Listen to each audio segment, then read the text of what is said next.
Diz aí, amores, no episódio de hoje a gente vai falar mal do capitalismo, porque toda hora é hora, todo dia é dia, todo episódio é episódio, e a gente nunca pode perder uma oportunidade de falar mal desse sistema que a gente odeia.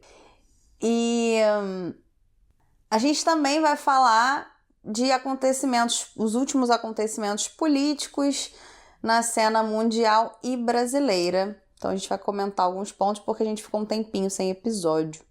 Então, bora lá? Vamos lá, então eu vou começar a ler alguns comentários, né? Um comentário que a gente teve de uma ouvinte, a Jaque Santos, que ela fez no último episódio. Com relação ao último episódio, foi sobre... Não precisamos de bilionários. Não precisamos de bilionários. A gente falou um pouco também da esquerda brasileira.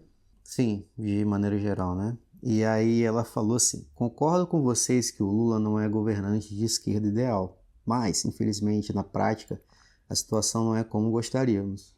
Eu faço parte do time que quer um Brasil melhor e vejo que, no momento, não temos nenhum candidato de esquerda com força real para vencer uma eleição presidencial.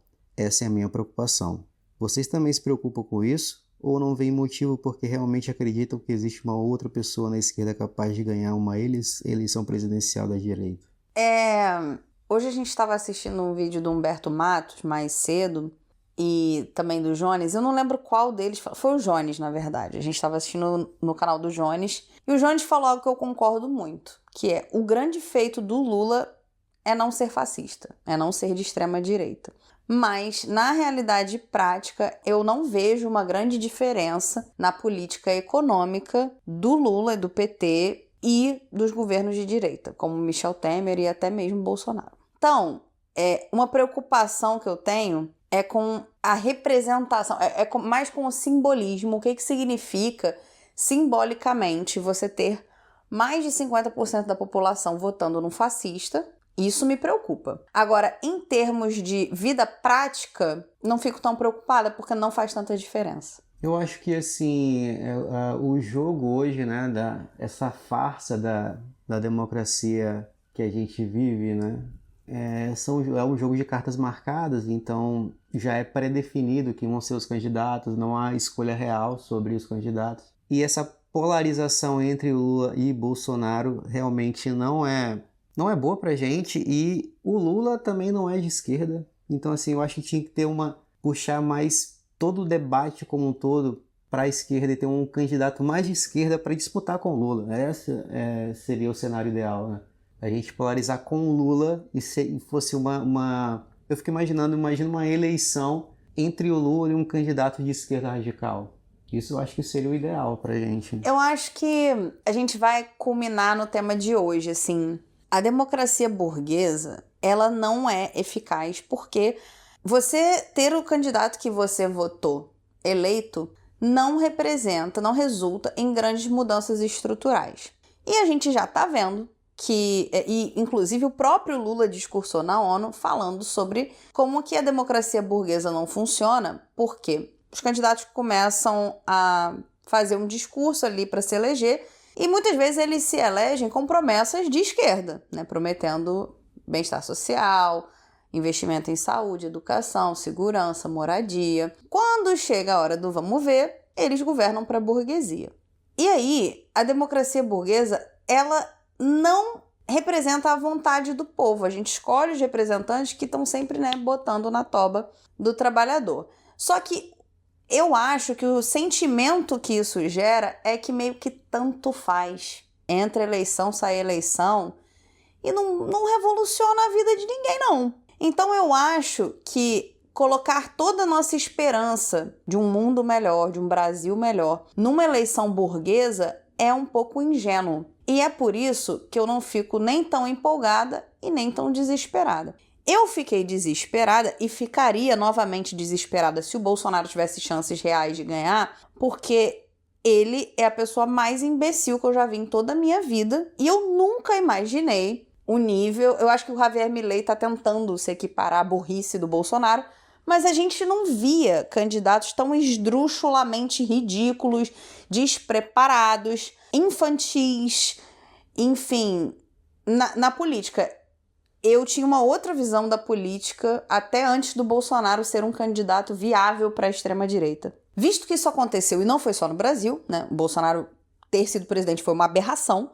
O Javier Milei na Argentina é uma aberração de presidente também. E o Donald Trump é risível, né? Isso era piada, inclusive todo mundo fala das profecias dos Simpsons, né? Era piada durante muitos anos. Ninguém nunca cogitou uma pessoa tão imbecil ser presidente da maior potência do mundo, né? E aconteceu, tudo isso aconteceu. Então, assim, a gente vê que o estrago que essas pessoas fazem quando conseguem chegar no poder é real, né? O Bolsonaro matou ativamente quase 1 milhão de brasileiros durante a pandemia. Várias pessoas passaram a passar fome, ficaram na fila para ossos, né? A gente começou a vender osso,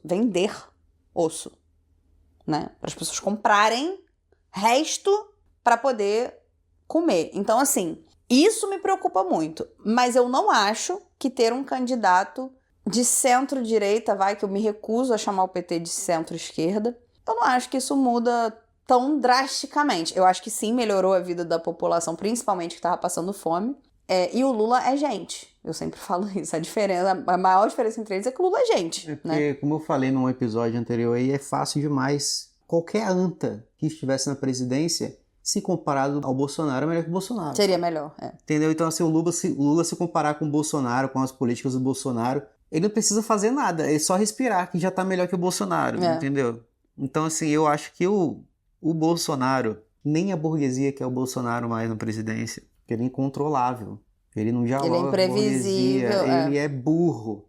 Ele quer dar uma de Trump, fazer as coisas da cabeça dele. Se ele fosse minimamente esperto, ele estaria na presidência, estaria reeleito. Então, o mesmo matou o próprio eleitorado, cara.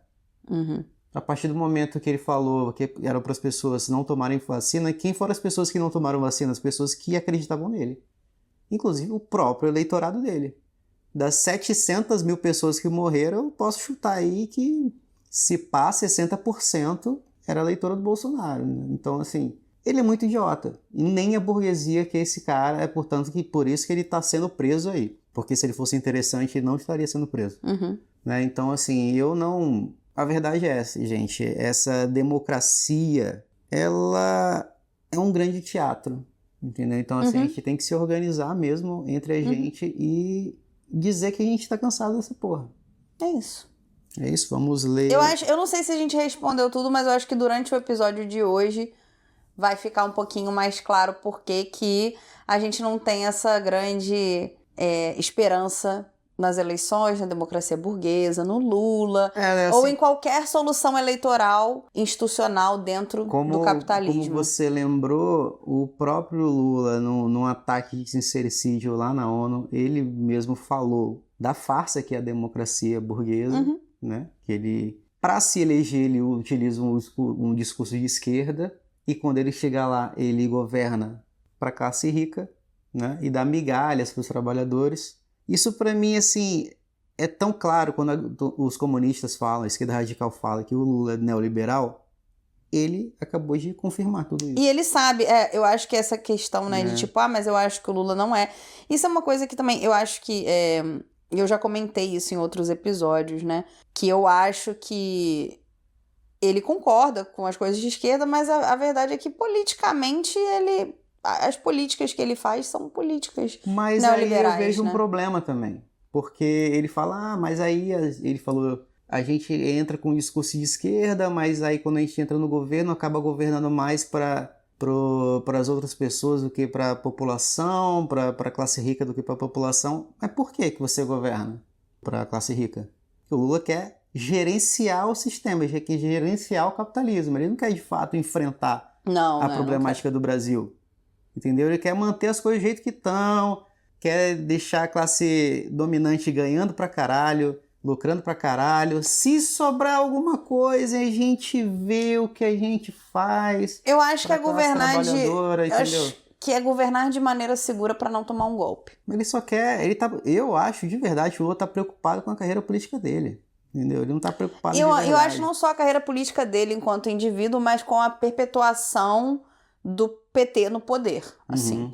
Porque isso era uma coisa que eu não acreditava muito, mas eu acho que a realidade material meio que deu um soco na minha cara. O PT tem um projeto de poder, não tem um projeto pro país, né? Não é um projeto pro Brasil, não é algo que muda estruturalmente não a quer realidade mudar brasileira. a estrutura do Porque Brasil. não há nenhuma tentativa de fazer tal coisa, né? O discurso é muito bonito, mas acho que O discurso dele é ótimo. E assim, eu vi na internet que o Lula é que nem pomada, assim. Ele é excelente para uso externo. Tipo assim, o discurso dele lá para a ONU, política internacional é maravilhoso. O discurso afiado, bate de frente com o Trump.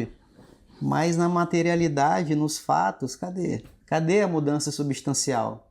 Para dentro do Brasil não existe. Mas aí agora, vou entrar propriamente no tema do nosso episódio. O quanto que ele conseguiria fazer, ainda se quisesse, sem fazer um enfrentamento real ao capitalismo? Porque o que eu queria discutir hoje é como todos os problemas e todas as merdas que a gente vê têm uma mesma raiz, que é o sistema capitalista.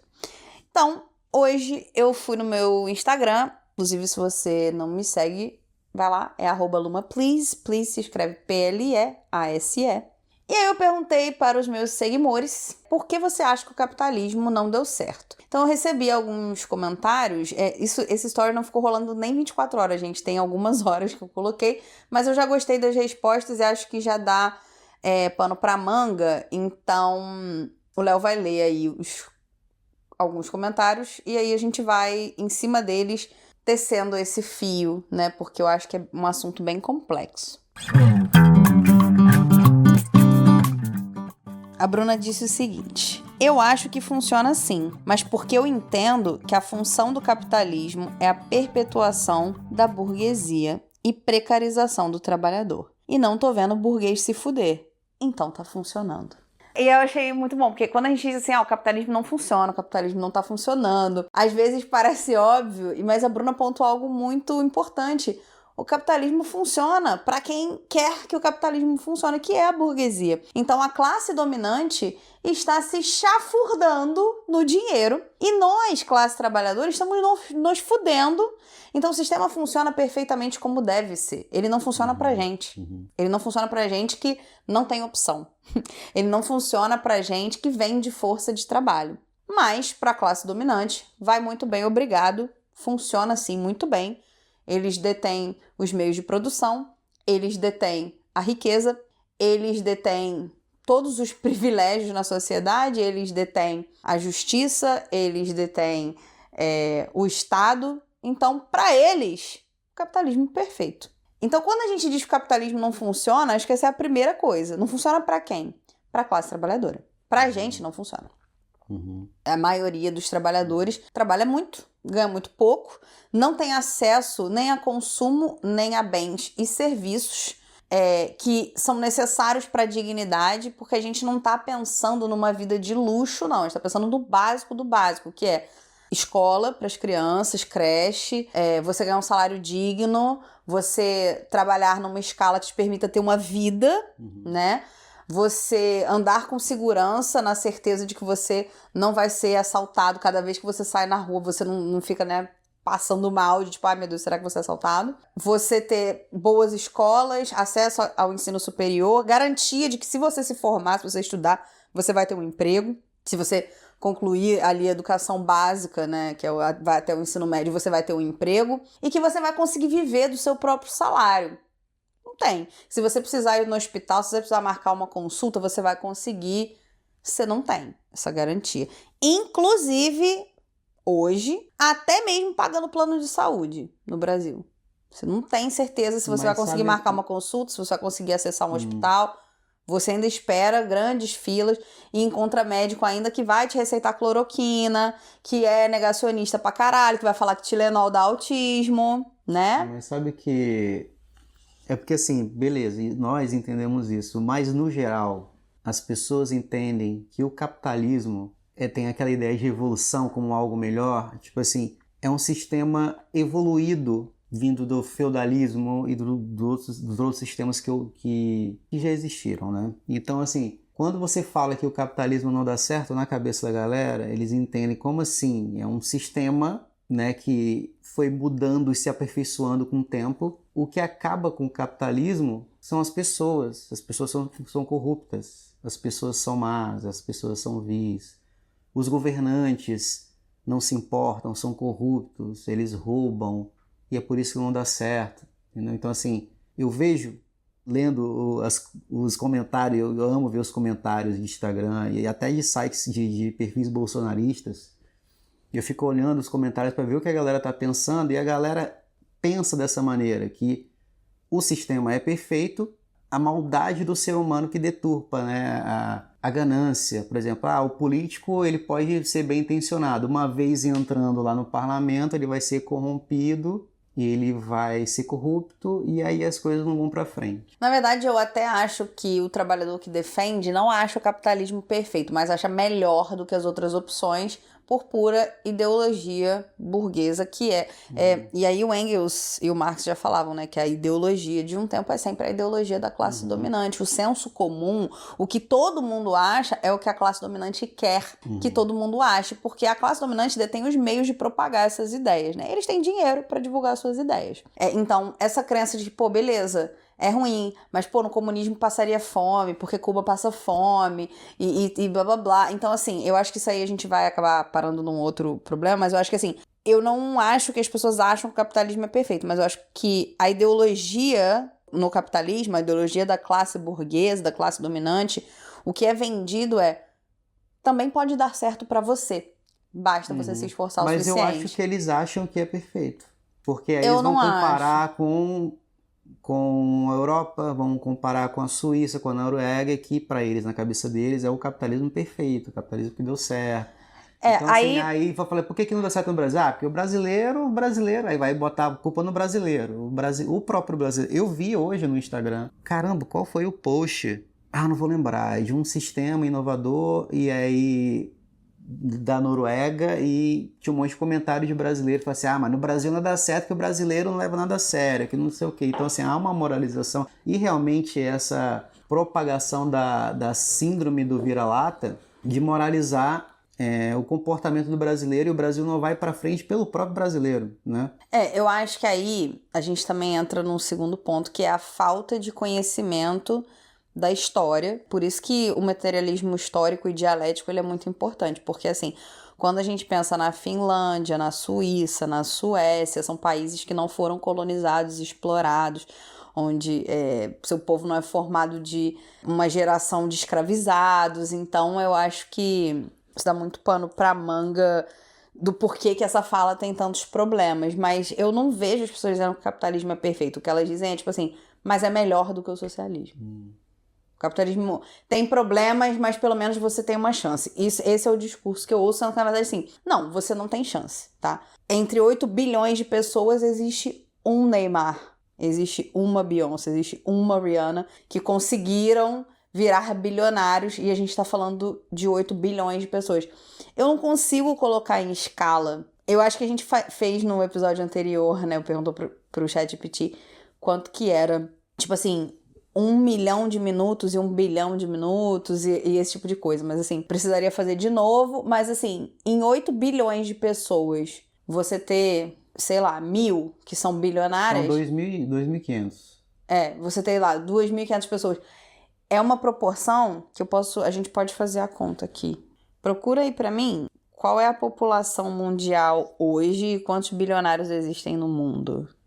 São 8,2 bilhões de pessoas. Eu não sei nem quantos zeros são isso. Então, vamos lá, olha só.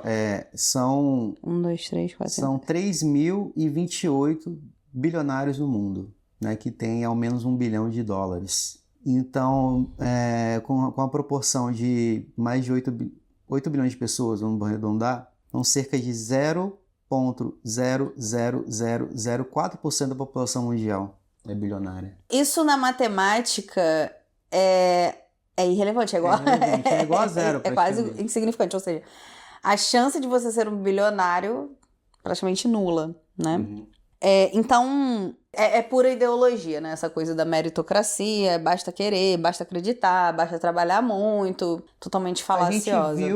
A gente fez o cálculo também no último episódio, que para você ficar bilionário juntando R$1 milhão por mês, você levaria 16 mil anos. Era alguma coisa assim, Sacou? R$ 1 milhão por mês. Quem pode Eu fazer acho que um não era nem negócio por desse, mês, cara? a gente fez por dia, não era? Não, era por mês. Era por mês. Era. 16 mil anos. Vamos pro próximo. Por que o capitalismo não dá certo? Então, primeira pergunta não, né? Comentário da Bruna dá certo, mas pra quem, né? Não é pra gente que trabalha. Não, mas eu acho que voltando lá nessa questão, as pessoas não... E você já falou isso num episódio anterior, as pessoas entendem capitalismo como relação de Comercial, de compra e venda, de ganhar dinheiro, de comprar, ter poder de compra. Para elas isso é o capitalismo, né? Então, assim, quando você fala que o capitalismo não deu certo, como assim? Vamos fazer o que agora? Escambo? Sim. As entendeu? pessoas, elas não entendem que trocas comerciais, comércio e capitalismo são coisas completamente Exatamente, diferentes. entendeu? Então, quando você fala isso, a pessoa, o quê? A gente vai fazer o quê? Escambo? Vamos acabar com o dinheiro? Vamos comercializar carneiro em troca de farinha, entendeu? Então, assim, a galera fica assustada, entendeu? Então, toda a minha realidade vai acabar. Por isso que eu acho que é muito importante explicar os conceitos, né? Quando a gente então, assim, tem muitos problemas. Por exemplo, eu gosto de conversar de uma maneira de bar mesmo. Então, eu vejo muito gente da esquerda, tipo assim, que o materialismo histórico dialético, Inclusive, eu acabei de falar isso. Meios de produção. Tipo assim, mano, o que você tá falando? Meios de produção. Mas eu não gosto dessa recusa de entender a teoria. Não é a recusa. Você tem que explicar o que é. Tá, então vamos... Simplesmente, o capitalismo é o sistema de produção. É um sistema... Por que é um sistema de produção? Para viver, a gente precisa produzir coisas, né? Você precisa fazer casa, precisa fazer o alimento, você precisa fazer roupas. E tudo isso é chamado de produção. Então, vai existir um sistema de produção. É impossível que não exista, porque a gente precisa de coisas para viver. A gente não consegue viver no largados e pelados. Já passamos desse momento. O ser humano, desde que deixou de ser caçador-coletor, começou a produzir coisas e... Até quando eles eram, né, caçadores-coletores, produziam coisas e precisamos produzir coisas para a gente viver. Então, vai ter um sistema. O ismo, capitalismo, socialismo, comunismo, ele só diz quem é que vai ficar com a riqueza. E o capitalismo você vai ter uma classe dominante, você vai ter pessoas que vão ficar com essa riqueza que foi gerada pelo trabalho de outras pessoas. Eu acho que essa é a maior dificuldade das pessoas entenderem que não há mérito em ser um bilionário. Significa que você roubou a riqueza que os trabalhadores geraram. Não é porque você teve uma ideia inovadora, mas isso está tudo no episódio anterior, se você não ouviu, ouça, onde a gente falou, não precisamos de bilionários, então não vou reexplicar essa parte. Então o capitalismo é um sistema de produção onde você tem um dono, esse dono vai lá ter uma fábrica, sei lá, imensa, ou várias fábricas, ou um latifúndio, ele vai botar várias pessoas trabalhando para ele, essas pessoas vão gerar um dinheiro absurdo, ele vai pagar o mínimo que ele é obrigado a pagar pela lei, porque se ele pudesse, ele não pagaria nada, e sabemos que é assim, porque era assim, antes de existir a lei. As pessoas eram escravizadas, inclusive onde a lei não chega, as pessoas ainda são escravizadas, e ele fica com dinheiro pra ele. Então esses são os capitalistas. Então você que concorda com o capitalismo, você continua sendo um proletário, classe trabalhadora, você continua não sendo um capitalista. Você pode ser um apoiador do capitalismo. Os capitalistas são esses que detêm essas fábricas, e essas fábricas, tudo que você cria que tem o potencial de gerar riqueza numa escala absurda, né? Não é você com seu celular e pode criar um Instagram e ganhar dinheiro, você aí tá vendendo sua força de trabalho. Se você consegue fazer com que outras pessoas gerem este dinheiro e te devolvam, isso é o que a gente chama de meio de produção. Então eu acho que a fábrica é um exemplo mais fácil de entender, porque você tem essa construção, dentro dessa construção você tem maquinário e pessoas, aquilo ali é um meio de produção, é uma forma de produzir coisas e necessariamente você vai gerar riqueza, você vai gerar valor. E o que é materialismo histórico dialético? Você não pode nascer do nada, um bebê, joguei ele lá na floresta, esse bebê, se ele trabalhar muito, ele vai se tornar um bilionário. Não tem como, porque a gente nasce num período histórico, a gente nasce num momento, a gente nasce dentro de uma família, a gente tem certas condições materiais. O que é condição material? Dinheiro, comida, recurso, educação, roupa... tudo que você tem ali que pode atender suas necessidades, sua realidade material. Então você não tem como excluir essa realidade material. Por que é histórico? Porque você tem que olhar para trás para ver como que essa família chegou até ali. Só que quando você faz isso numa escala, imagina que você está olhando mais de fora, né? Você está vendo ali a história de uma sociedade, de um país, de um continente, de vários continentes da humanidade. Então, a humanidade chegou até aqui, estamos onde estamos, não foi do nada. A sua história não começa quando você nasce. A sua história começou há milhares de anos atrás, quando os Homo sapiens viraram Homo sapiens. Ali começou a sua história. Dominaram o fogo, já era, né? Na verdade, antes disso, um maldito peixe resolveu sair do mar e andar na terra. E ele teve vários peixinhos com esta capacidade. E ali, um dia, a gente chegou aqui e tem que pagar imposto e pagar aluguel para viver. Vai tomar no cu esse peixe. Mas, enfim, isso é o materialismo histórico. E por que ele é dialético? Porque, segundo o Marx, a história da humanidade, quando a gente vai olhar, beleza, como é que chegamos até aqui? Como é que o mundo tá desse jeito? O Marx reparou na história da humanidade uma dualidade. Existiu sempre, desde que a humanidade começou a existir, né, o Homo sapiens, existiu uma classe dominante e uma classe dominada. Então ele reparou que a história da humanidade era a história da luta de classes. E aí a classe dominante sempre quer estar melhor e para isso ela vai dominar a outra classe, que é a classe dominada. Isso mudou ao longo do tempo. Hoje, né, o que a gente vive desde o início do capitalismo, que tá aí o quê? Deve estar 200 e poucos anos. O que a gente vive nós temos a classe trabalhadora, que é a classe que trabalha e vende a sua força de trabalho, e nós temos a classe dominante, que é a classe que não trabalha. E que eu acho que às vezes as pessoas têm dificuldade de entender que, gente, é que não trabalha para viver, tá? Não trabalha para viver. Ah, mas é que o CEO vai lá todo dia e ele ganha 50 milhões por mês, mas ele vai lá e trabalha todo dia. Mas ele precisa para viver? Se ele parar de trabalhar hoje, toda aquela cadeia que trabalha para ele continua botando dinheiro na conta dele? Ele tá dormindo e tá ganhando dinheiro? Então, esse é aquele que não precisa trabalhar. Então, mesmo que ele vá trabalhar, simbolicamente ele tá trabalhando, mas não é dali que vem o dinheiro, né? Ele não vive de salário. Essa galera é a classe dominante. E aí se você não trabalha, você vai pro meio da rua, você não tem onde morar, você não tem o que comer, você é classe dominada, você é classe trabalhadora. E outra, gente, tá provado que o trabalho não te deixa bilionário, porque o seu trabalho individual não te deixa bilionário. A gente fez o cálculo e você economizando R$1 milhão por mês, você leva 16 mil anos para juntar R$1 bilhão. Quem é que consegue? Isso é hipotético, né? Você juntar R$1 milhão por mês. Isso, se vamos dizer que você consegue, te sobrou R$1 milhão por mês, mano. Quem é que consegue? Quem é que sobra R$1 milhão por mês no Brasil? Pelo amor de Deus. Sobra para alguém que explora o trabalho de outras pessoas. Vamos dizer que para esse cara sobre. E esse cara, ele já tá muito bem.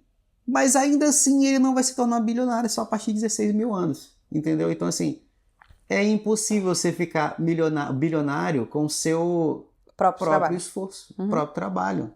Então, é mentira, gente. Você precisa de quê? Explorar mão de obra de outras pessoas e ficar em casa coçando o saco enquanto o dinheiro bate na conta.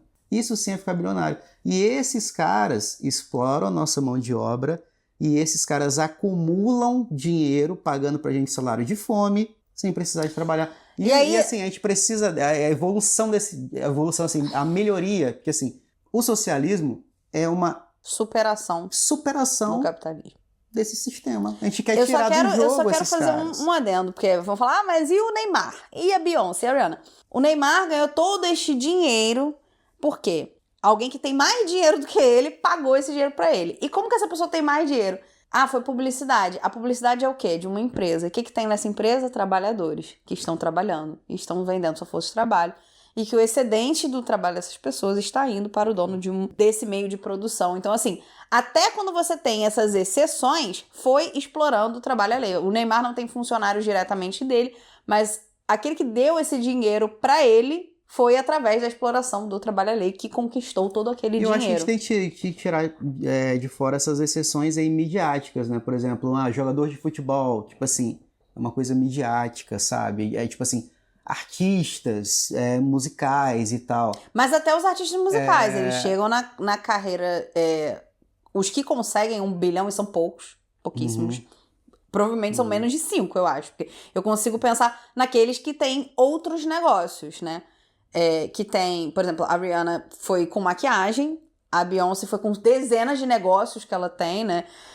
Vende maquiagem não, ela vende roupa, foi com a parceria dela com a Adidas que ela se tornou bilionária. O Jay-Z foi ele tendo uma gravadora, né, a Roc Nation, uma produtora musical. Então, assim, também não foi com o próprio trabalho. É sempre explorando o trabalho dos outros. É sempre... E assim, gente, a exploração não é algo moral, ela é...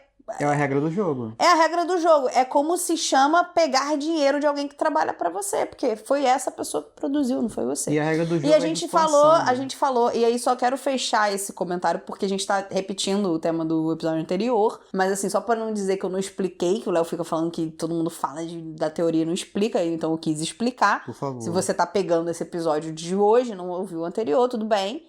Mas assim, a riqueza necessariamente vem desse excedente que você não pagou para o trabalhador que produziu o trabalho. E é outra coisa que é necessário falar. O trabalhador, ele paga o próprio trabalho. Paga o próprio trabalho. Ele paga o próprio trabalho. Não é uma benevolência. E o dinheiro, o excedente do próprio trabalho, ele pega o trabalhador, ele fica com uma pequena grama, que é o salário dele, e todo o resto vai pro bolso do empresário, gente. É justo. Eu acho que para quem é vendedor, é muito fácil de ver, assim. Eu trabalhei numa loja de sapato, muito famosa. Cara, num mês, eu acho que eu contei essa história já, que eu tinha vendido, sei lá, eu acho que eu vendi 250 mil e eu ganhei R$200 de comissão. Uhum. Eu vendi 250 mil e eu ganhei R$200 de comissão. Cara, E o salário mínimo era porque eles eram obrigados a me pagar. Porque tem lugar, inclusive, hoje, 2025, tem loja que só paga comissão, não paga salário mínimo.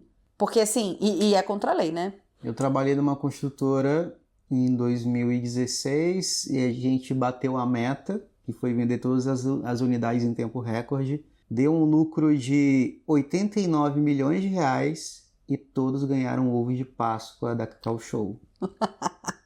Né? Parabéns. Então, assim, tá muito claro, gente. Que valorização, eu ganhava, eu era arquiteto e eu ganhava R$1.200, né? Então, assim, a gente fez todo o trabalho, a gente vendeu esses 89 milhões de reais, nosso salário continua a mesma coisa, ganhamos um ovo de chocolate da Cacau Show e tudo continua da mesma maneira e os caras entupindo a burra de dinheiro. Um dos sócios, ele morava em Dubai, deve morar ainda, assim, sem trabalhar, só de telefoninho, verificando as ações dele, sabe? Uhum. Esses caras que a gente tem que tirar da jogada, entendeu? A gente precisa superar esse sistema.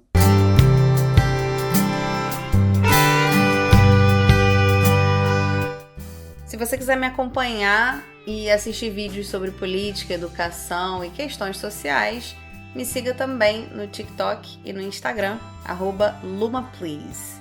É Luma, L-U-M-A, Please é P-L-E-A-S-E. Te vejo lá.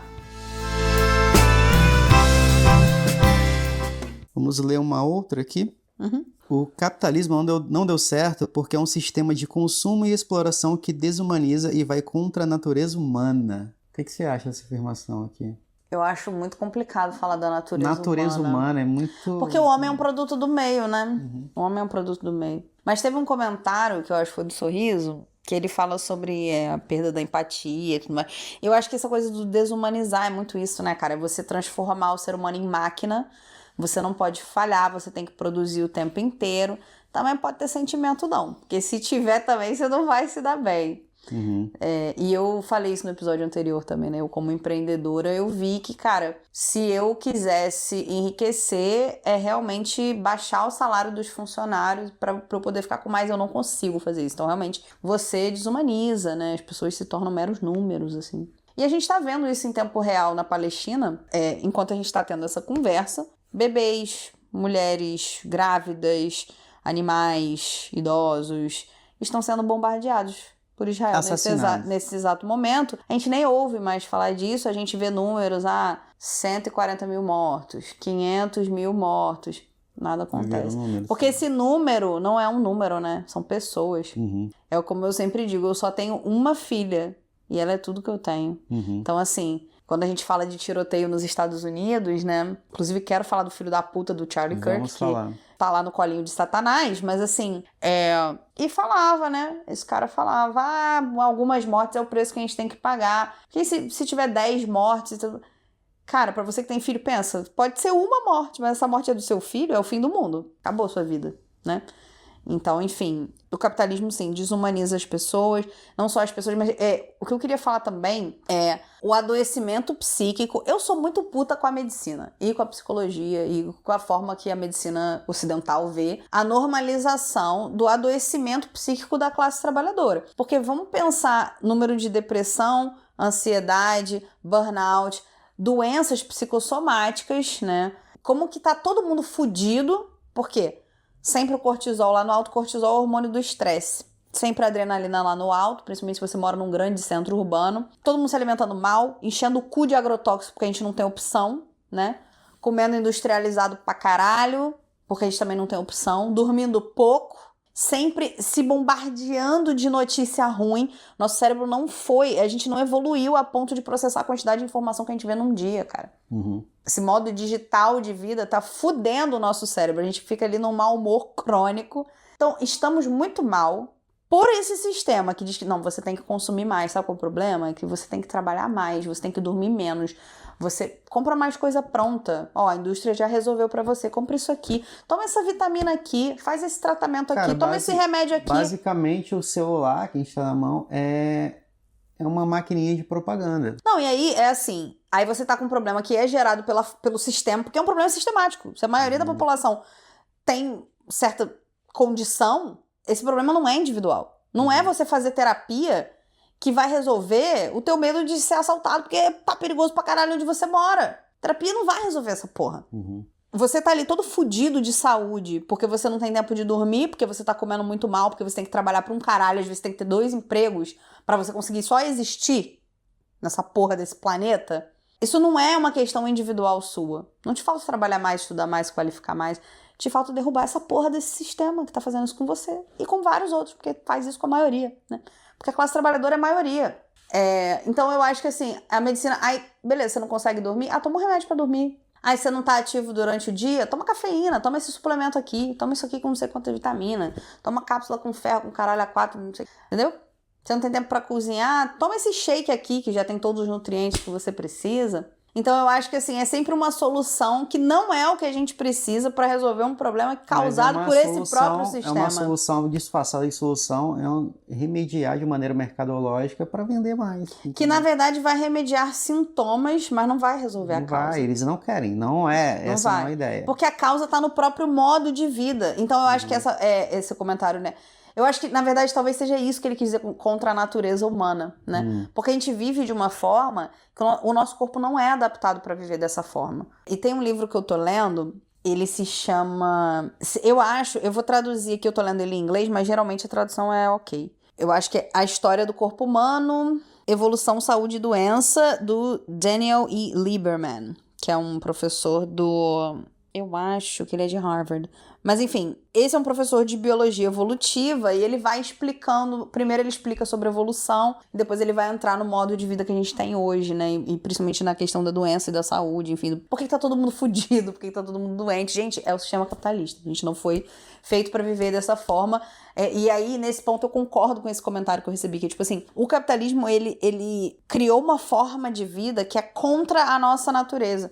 Porque o ser humano precisa descansar. Descansar não é um privilégio, um luxo, não é um desleixo, é uma necessidade humana. E todo mundo que eu conheço tem culpa de descansar. Todo mundo. As únicas pessoas que eu conheço que não sentem culpa de descansar são os burgueses.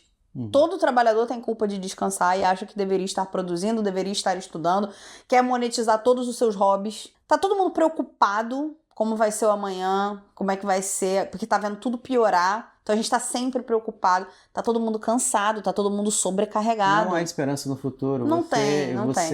As pessoas falam, você não tem outro filho e tal. Cara, eu sei que eu não vou entregar um mundo melhor pra minha filha. Vai ser pior do que tá hoje. Então, assim, você fica preocupado, né, cara? Como é que eu vou botar outra pessoa no mundo por mero capricho, talvez, assim? E a gente tá vendo o mundo ruir. Ninguém consegue mais comprar uma casa, ninguém consegue ter um bem durável. Hoje você aluga tudo, você aluga até a bicicleta que você anda, você não tem direito a carro, você tem que alugar o carro, você tem que alugar tudo, você aluga o filme para assistir, né? Então assim, nada é propriedade sua, Como é que você vai botar uma pessoa nesse mundo, cara, cyberpunk, louco, maluco? Tipo assim, não há esperança de futuro. E as pessoas estão adoecendo por isso, pela falta de esperança. É porque viver é um fardo, né? Tá muito difícil viver, é muita coisa pra fazer, é muito... Inclusive, até eu tava conversando com meu irmão, essa forma de vida que a gente tem de ser um casal com um filho, né? A família tradicional ali no capitalismo, é uma coisa muito recente porque a gente vivia em comunidade. Então, se a gente olha pra história da humanidade, o ser humano,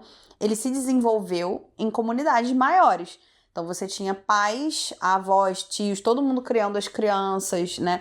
E agora isso dificultou muito, você responsabilizar somente os pais pela criação dos filhos. Caralho, é muito difícil viver, assim, não sobra tempo, você tá o tempo inteiro fazendo coisas, e eu acho que a gente que migrou, né, somos agora imigrantes em outro país, e a gente nem tem essa opção de deixar filho com família, de não ter um priminho pra brincar, e Londres é um lugar muito anti-criança, assim, você só pode levar no parquinho, choveu, fudeu, não tem o que fazer, fica com a sua criança em casa, deu 7 horas da noite, você não pode mais ir ali tomar uma cerveja porque a criança não entra, e foda-se você, que é mãe, que é pai, vai cuidar dos seus filhos, que tu não tem que estar em bar. Esse é o pensamento retrógrado, né, dessa sociedade velha para um caralho, mas enfim. E a gente vê o quanto que, caralho, é como é cansativo, cara, como é difícil viver sem ter uma comunidade de pessoas, sem ter uma rede de apoio, assim, para que você simplesmente possa, em algum momento, só existir. E quando a gente tá só existindo, é porque a gente tá deixando de fazer coisas que tinham que ser feitas, então a gente tá o tempo inteiro preocupado, cansado, sobrecarregado, e assim, realmente isso vai totalmente contra a natureza humana, a gente não foi feito para isso, era pra gente estar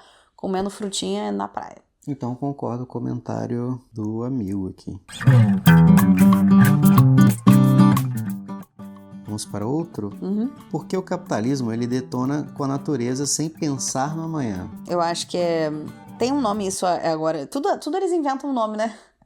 Ecoansiedade, se eu não me engano. Mas assim, o capitalismo ele explora recursos naturais que são finitos como se fossem infinitos. E não é.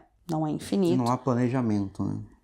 Não é que... É assim, os caras, eles estão agora estudando como a gente pode colonizar outro planeta, porque eles já sabem que estão destruindo esse planeta e estão, tipo assim, compreendo e quero continuar. Aceito os termos e quero continuar.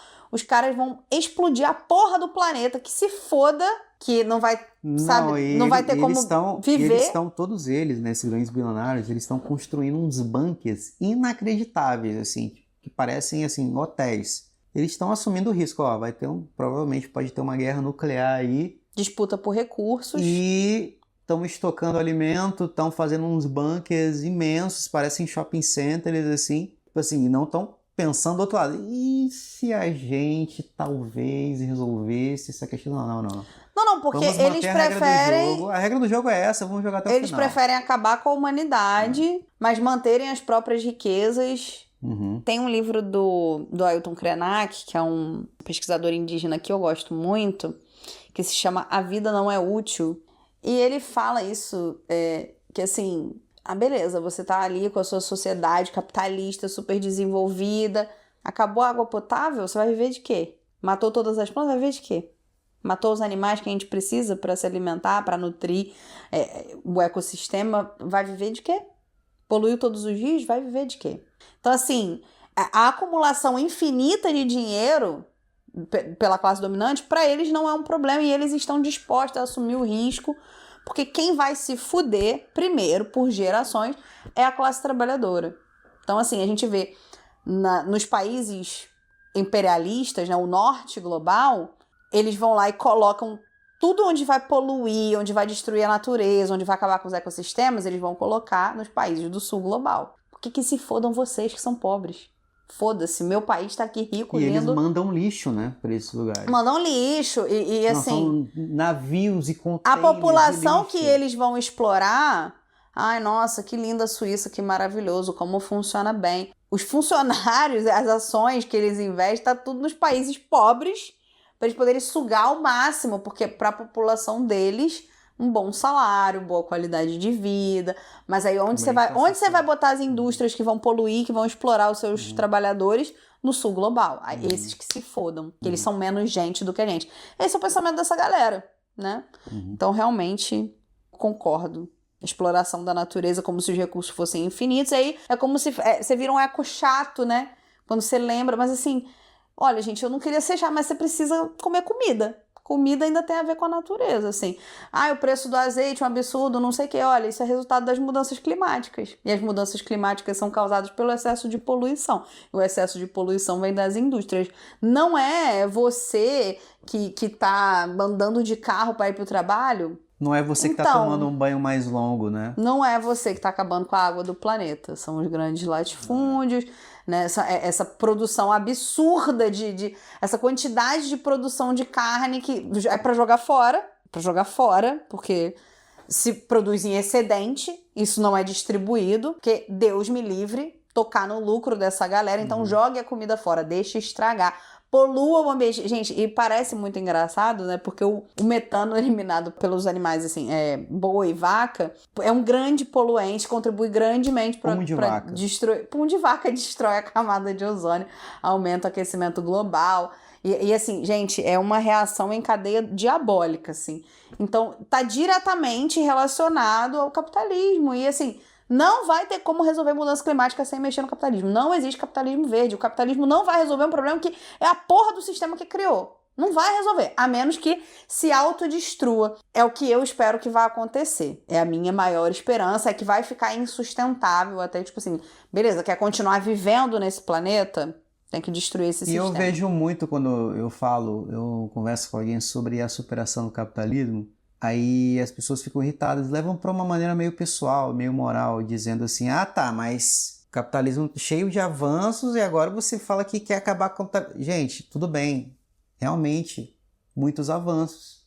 Vamos utilizar os avanços. A gente vai pegar as coisas que estão estabelecidas, as fábricas, não vai deixar de ter tecnologia não, gente. Não vai deixar de ter fábrica, não. Vão ser as mesmas fábricas, a mesma estrutura. Aí só vai tirar o burguês da ponta que está acumulando isso e redistribuir esse dinheiro de maneira mais igualitária. Ponto. Até porque quem cria as tecnologias, quem cria o desenvolvimento, foram os trabalhadores. Entrei numa discussão, como sempre, entre discussões no Instagram, é o meu hobby. E o cara tava falando isso, que o bilionário teve uma ideia inovadora. Eu falei assim, gente, isso é mentira. Esse mito da ideia inovadora me irrita Isso é mentira, porque uma vez você funcionário, porque já aconteceu comigo várias vezes, você funcionário da empresa, você assina no seu contrato que tudo que você gere dentro da empresa, até uma ideia inovadora, não é sua. Não é sua, é da empresa. Porque aquelas 9 horas que você está dentro do seu trabalho, você não é seu, você é propriedade intelectual e física do seu patrão. Então, tudo que você produz, tudo que você imagina, tudo que você cria é propriedade intelectual do seu patrão. Você inventou a cura do câncer num laboratório privado do seu patrão, o cara vai lucrar o resto da vida com essa cura do câncer. E vamos dizer... E essa ideia vai ser atribuída a ele. Ele vai fazer o quê? Ele vai vender essa ideia, vai curar para quem tem dinheiro e o lucro vai para ele. Tirar todos os louros dessa descoberta. Vai ser ele que descobriu, não você, entendeu? Como sempre acontece em qualquer empresa bilionária. Tem outra aqui, afirmação. O capitalismo não deu certo porque chegamos a um estágio em que as forças produtivas estão altamente desenvolvidas, com capacidade de produção para a subsistência de todos, e pessoas ainda não passam fome. Além de diversos outros fatores, mas a capacidade de produzir para todos e ainda assim nem todos terem condições humanas para sobreviver é uma das razões para que esse sistema calçado na apropriação privada dos meios de produção não ser viável. Eu acho que ele quis dizer calcado, né? Calcado. Isso me leva a um ponto que para mim, todos os problemas que a gente tem hoje em dia são culpa do capitalismo, né? Porque as pessoas vivem muito mal, mas a ideia que é vendida pela classe dominante é: você tá fudido? É porque tem um monte de gente recebendo auxílio do governo e é você que tá pagando. Então, na verdade, essas são as pessoas que estão te causando problema. Você tá fudido é porque os gays querem tirar os seus direitos. E aí é que tá o problema. Você tá fudido é porque os imigrantes estão roubando o seu emprego e aí que tá o problema. Você tá fudido é porque você tem que pagar FGTS. O teu patrão paga FGTS. Que se ele não pagasse, você ganharia mais. Você tá fudido é porque o Estado tá te cobrando muito imposto. Você tá fudido tá muito inchado. É porque você tá pagando por um serviço público ineficiente. A empresa pública não funciona, é porque o Estado não funciona. Mas aí o que vai acontecer? Vamos cortar verba. Ai, poxa, vai ter que privatizar. Aí sabe o que acontece? Privatiza. Aí vai, ai, poxa, a gente vai falhar. Agora a gente precisa de dinheiro do governo. Aí o governo que perdeu ali, a empresa que era dele, vai injetar dinheiro para que esta empresa privada lucre ainda mais. Não, gente, eu sempre pensei o quão sem nexo é a privatização. Porque, é uma burrice. Porque, vamos lá, é um equipamento público do Estado para servir ao bem-estar social da população. Vamos lá, uma empresa de energia, a Eletrobras, por exemplo. Ao longo da construção do Brasil, o Estado brasileiro, que somos nós, os nossos impostos, financiaram a construção da Eletrobras, que é para servir energia limpa e barata aos trabalhadores do Brasil, um equipamento sensacional, com suor de todos os brasileiros ao longo da história. Aí você pega e simplesmente dá para um burguês, para um cara, dá para mim isso aí que eu quero gerir, eu quero lucrar com isso. O Estado, por que não? Mas quanto é que custa? Tá aqui, valor de mercado 89 bilhões, mas eu posso te vender por 10 bilhões, o que é que você acha? Vou te dar esse descontinho aí. Tudo bem, beleza. Mas eu não tenho dinheiro, você pode me emprestar? Claro! Eu vou te emprestar o dinheiro do Estado, dos impostos das pessoas, através do banco BNDES. Você vai pegar esse dinheiro aqui, esses 10 bilhões, e você vai pagar esses 10 bilhões ao longo de 100 anos a 1% de taxa. A gente não tem 1% de crédito no cartão de crédito, são 400% que a gente paga. Os caras simplesmente pegam nosso dinheiro para comprar um negócio que é nosso, para ficar para eles e eles lucrarem e a gente pagar mais caro no final. Faz sentido um negócio desse? Eu falei com um cara, com aquele amigo nosso, faz sentido, gente, a gente privatizar a Petrobras? Não, mas porque vai ficar mais eficiente. Vai ficar nada, cara. Porque a gente vai pegar o negócio, é mais barato, é mais barato você comprar direto na fábrica ou através de um atravessador? Ele direto na fábrica. Então, o cara que privatiza ele é um atravessador. Ele pega na fábrica e revende e fica com lucro. Eu acho que é muito fácil de entender quando a gente entende que o objetivo de toda empresa privada é gerar lucro. O objetivo de toda empresa pública é servir a população, não tem a necessidade do lucro. Agora, eu acho que a esquerda precisa se apropriar do discurso de que é preciso combater a ineficiência do serviço público, sim. Isso não pode ser uma pauta de direita. Porque, caralho, você chegar num hospital público... Aqui, na Inglaterra, a gente vê essa porra porque eles têm dinheiro pra caralho. E é uma ineficiência do caralho porque eles estão tentando fazer com o NHS o que está acontecendo no SUS. Que é, vamos tirar todo o investimento público, vamos tirar o orçamento da saúde pública. E aí você chega lá, não tem funcionário, o negócio tá imundo, você pega uma fila... Gente, as filas aqui são piores que as do SUS. Você vai pegar uma fila... Pra você ser atendido, aquele primeiro atendimento que é a triagem, você vai ficar 6 a 8 horas esperando. E aí você vai chegar lá, não importa o que você esteja sentindo, vai ser um paracetamol e você vai pra casa. Aí a galera vai falar, não tá funcionando, vamos privatizar. Só que o que eu vejo é, aqui, que é uma sociedade muito mais velha do que a brasileira, o capitalismo nasceu aqui, a galera é mais pronta pro combate. Aqui ainda existe um estado de bem-estar social e as pessoas ainda falam, eu tenho um NHS que é público, você quer me fazer pagar? Nem fudendo. Então aqui eu vejo que esse discurso de privatização não cola. Inclusive, uma companhia de trem agora vai ser estatizada. Então você vê. A população aqui eu acho mais combativa politicamente, mas eu acho até na Europa, como tudo, porque você tá vendo na Europa um movimento de reestatização de um monte de empresas que foram privatizadas, né? Empresas do setor estratégico, empresas de telecomunicação, empresas de distribuição de água e de energia. Elas estão sendo reestatizadas aqui, né? Então, assim, está vendo esse movimento, né? Mas eu acho que isso é até uma tentativa de sobrevivência do próprio capitalismo, porque, assim, chega uma hora que a burguesia piorou tanto a qualidade de vida da classe trabalhadora que as pessoas começam a ficar mais putas e mais revoltadas, elas começam a ir mais pra rua, elas começam a se revoltar mais. E a gente viu agora, no Brasil, que acabou de acontecer, o povo contra a PEC da bandidagem. E aí, não sejamos ingênuos. Foi uma manifestação de esquerda, porém, eleitores de direita aderiram porque, os caras estão, tipo assim, é nível absurdo. Como, por exemplo, o fim da escala 6x1, que conseguiu capturar a atenção de eleitores da direita e falar, não, mas peraí, isso aqui tá certo. Né? E eu acho que essas são as pautas que a esquerda tem que continuar levando pra frente. E tipo assim, os senadores com medo de perder eleitorado, nem o mais bolsonarista não teve coragem de votar a favor da PEC da bandidagem, e aí morreu ali. O poder da população que luta pelo que quer, isso é a verdadeira democracia. Inclusive, quero aproveitar aqui para dizer que eu acho que, gente, tinha que acabar a democracia representativa, porque a representativa representa quem? Os interesses de uma minoria. Se é para ser vontade da maioria, deveria ser uma democracia direta. Cada CPF tem direito a um voto, você vai lá, você vota. Gente, vocês acham que tem que ser tal coisa? Aí vota, ganhou, perdeu. Isso é democracia. É votação direta e já temos tecnologia para isso. Não vejo por que ficar pagando milhões para político safado ficar defendendo interesses privados e escusos que não sabemos qual é. Na verdade, nós sabemos que é sempre ganhar o máximo que puder, explorar o máximo que puder e fuder a classe trabalhadora o máximo que puder. Sabe que é interessante porque eu vejo as pessoas falarem, né? Eu nos fóruns tóxicos e vendo que é interessante. É uma experiência.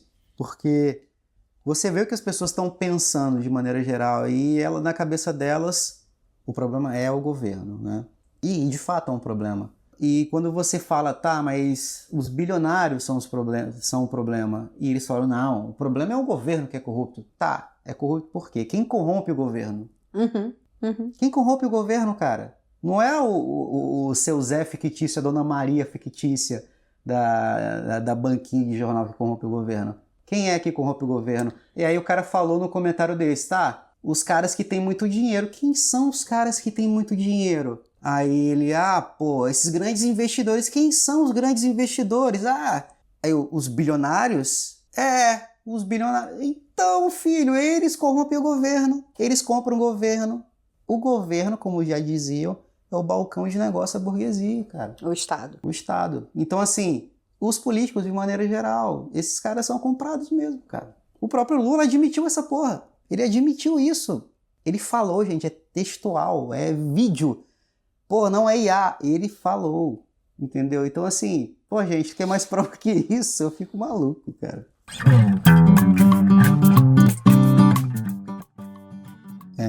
Vamos falar de Charlie Kirk, rapidamente. Eu acho que falar do Charlie Kirk é um resumo, assim, do o crescimento do fascismo, né? Porque o que acontece? Tá todo mundo puto. Só que as pessoas não sabem porque... Elas não sabem que elas estão putas, não é com o governo específico delas. Elas estão putas com problemas que são gerados pelo capitalismo tardio, pelo neoliberalismo, pelo sistema de produção vigente. É por isso que elas estão putas. Todo problema da vida delas está centrado no capitalismo, que a gente passou esse episódio inteiro falando mal. E aí é o seguinte, surgem figuras como esse arrombado que está no quinto dos infernos e eu fiquei muito feliz e comemorei. E não tenho vergonha nenhuma, não tenho nenhuma culpa cristã. Para mim, ele tinha que ter ido de arrasta muito antes de ter perpetuado esse discurso supremacista branco, neonazista, que esse filho da puta tinha liberdade de fazer. O cara era um completo desconhecido e a direita tá tentando fazer dele um mártir. Inclusive, gente, fizeram um evento com a viúva que tava muito sorridente para quem acabou de perder o marido, porque eu, se tivesse perdido meu marido, viu, amor? Eu estaria querendo matar todo mundo. A última coisa que eu ia querer é, dar entrevista, gravar vídeo, me maquiar, participar de eventos, de comícios de Donald Trump. Cara, essa mulher... Tá, enfim, pra mim é pior que ele, né? Enfim, mesma laia. É uma mistura de The Boys com Jogos Vorazes. The Boys total. É muito The Boys, né? É um negócio... Quem nunca assistiu The Boys tem que ter estômago. Tem que ter estômago, mas assista. Cara, é uma mistura de Black Mirror, Jogos Vorazes e The Boys... que, cara, é a realidade. Você fica assim, meu Deus, como? Como é que conhecemos? Uma pessoa conhecida nossa falou assim, não conseguiram calar ele nos debates, então atiraram nele. Primeiro de tudo, ele era um cara que falava contra negros e minorias e imigrantes. Um cara que defendia armamento e dizia que mesmo que tenha tiroteio em escola, mesmo que inocentes morram, e aí, o que tem, né? É um preço a se pagar, poxa, que pena. Tomou-lhe um tiro na fuça e agora não pode mais falar nada. E não foi nenhum comunista, nenhum negro, nenhum LGBT, nenhum imigrante que matou ele, não. Foi um republicano, foi um cara que é de família republicana, um cara branco. O pai é xerife, policial. Inclusive, desde os 3 anos de idade, ele ia pra clube de tiro. Sempre teve acesso à arma, Uhum. cresceu com acesso à arma. A mídia tentando fazer um esforço do caralho pra dizer que o cara era antifascista e que os antifascistas são terroristas. Não vai colar. A verdade é que o menino cresceu num ambiente conservador pra um caralho. Não sabemos ainda qual foi a motivação, porque eu duvido que a mídia vai deixar esse cara falar. Esse cara não vai ser ouvido. Não, e se foi achado alguma coisa, Não algum vai. documento, não vai vazar. Não vai. Porque o que vão tentar fazer é tipo assim, fala que ele era de esquerda e que ele discordava da família. Vai ser essa a narrativa. Porque Deus me livre dizer que alguém que sempre teve acesso a armas e que era um grande conservador republicano foi quem meteu-lhe um tiro que só não foi na cara do Charlie Kirk porque ele deve ter errado a mira, mas foi no pescoço e matou ele imediatamente. O delegado, quando descobriu, falou assim: eu estava torcendo para que o assassino de Charlie Kirk não fosse um de nós. Ele falou com essas palavras. Sem a menor vergonha, sem o menor pudor. Gente, agora a gente tem que dizer para as pessoas, olha, o racismo é errado, com o risco das pessoas responderem, mas por quê? É só a minha opinião, é só o meu direito, entendeu? Sim, exatamente. E esse cara, esse tipo de discurso desse cara, que as pessoas ficam, mas ele tinha o direito, não sei o quê. Esse cara, aí se apegava na religião, né? O que tem a ver uma pessoa que se diz um cristão, um seguidor de Jesus e defende matar os outros, faz conteúdo somente de ódio, trabalha ativamente para a fascistização da sua população, do meio ali em que vive? Mano, que amor é esse que esse cara tinha por Jesus? Vai se fuder, sabe? Mas é porque eu acho... acho... E aí, rapidão, o que eu acho esse tipo de figura só é possível porque nós estamos vendo uma piora tão grande na qualidade de vida do trabalhador que as pessoas precisam achar um culpado. Sim. Só que como o culpado é quem tem dinheiro para fazer a propaganda, é para quem tem dinheiro para fazer músicas sobre X, filmes sobre X, novela, programas de TV, reality show, livro, canal do YouTube, vídeo de TikTok, influenciador. Esta galera que detém o dinheiro para fazer o senso comum rolar nunca vai deixar que o trabalhador perceba que eles são os verdadeiros culpados pela sua ganância infinita, estão tirando o direito das pessoas, precarizando os serviços públicos, fodendo a qualidade de vida, envenenando a comida das pessoas, causando doenças e todo tipo de desgraça que acontece na nossa vida é culpa dessa galera. Então, tem que vir um filho da puta como esse pra fazer discurso de ódio, dizer, mas tá bem, não sei o quê, preto também não tem estudo, não tem capacidade. Ele é uma peça fundamental na manutenção desse sistema. E para dividir a gente, né? Dividir a classe trabalhadora, um apontar para o outro, essa polarização, isso é necessário para que eles se mantenham no poder. E você, por exemplo, uma coisa que o Charlie Kirk falou, que é sobre o porte de armas, ele disse que infelizmente algumas mortes por armas por ano vale o custo para preservar a segunda emenda. A segunda emenda, se não me engano, é o direito do porte de arma. Então, assim, ele falou assim, cara, se é pra gente manter o direito do porte de arma, algumas mortes são toleráveis, né?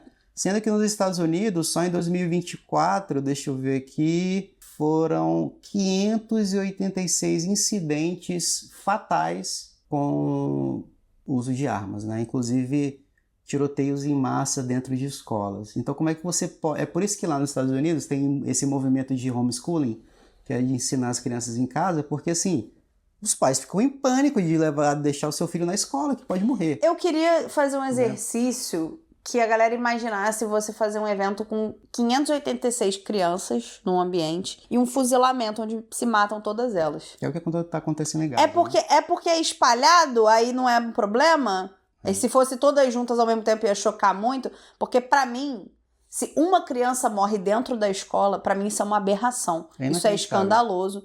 Isso é diabólico, sabe?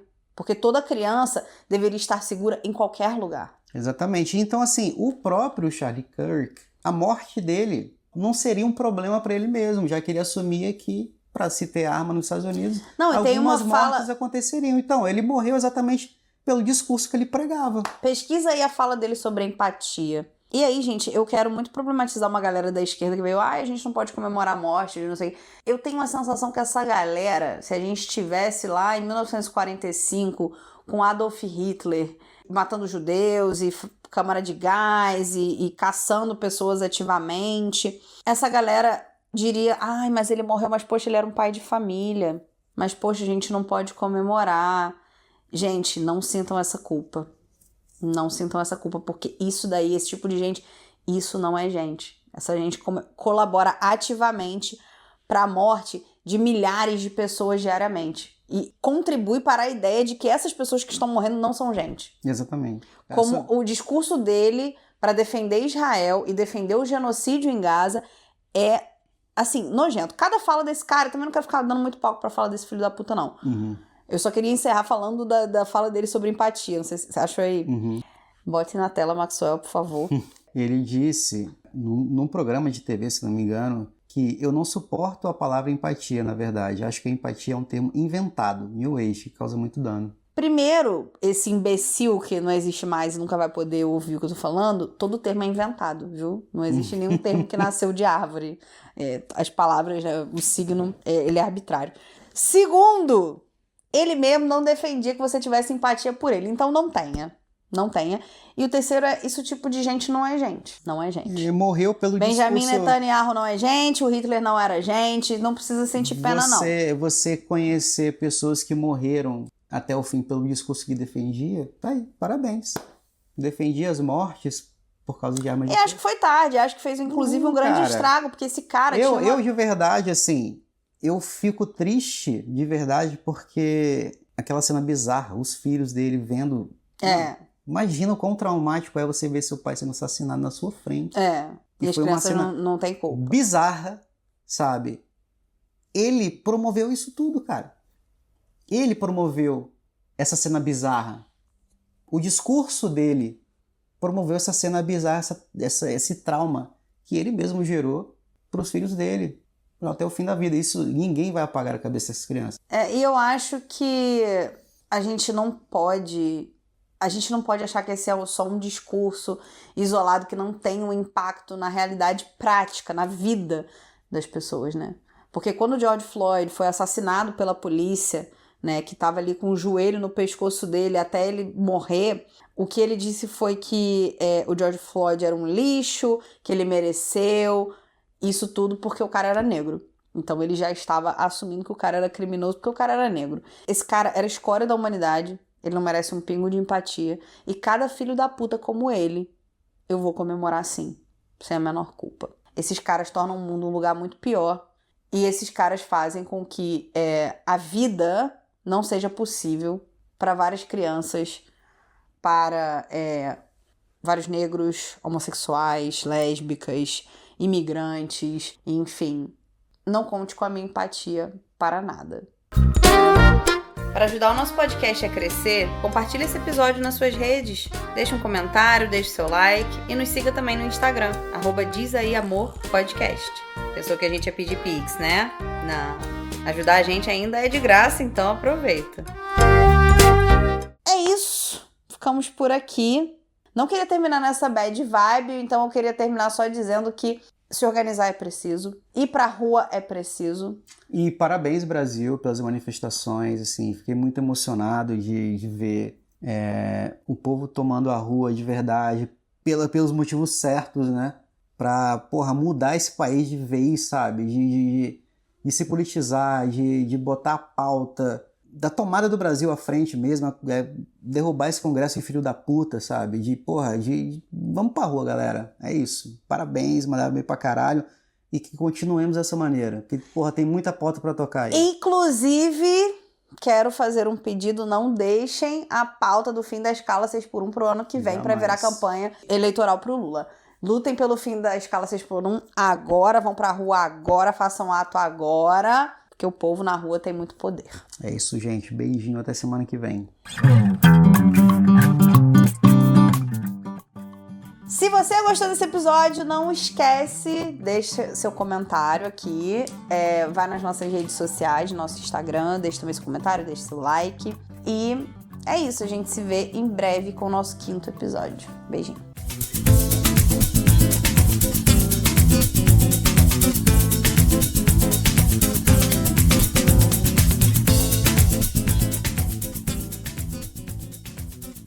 Diz aí, amor!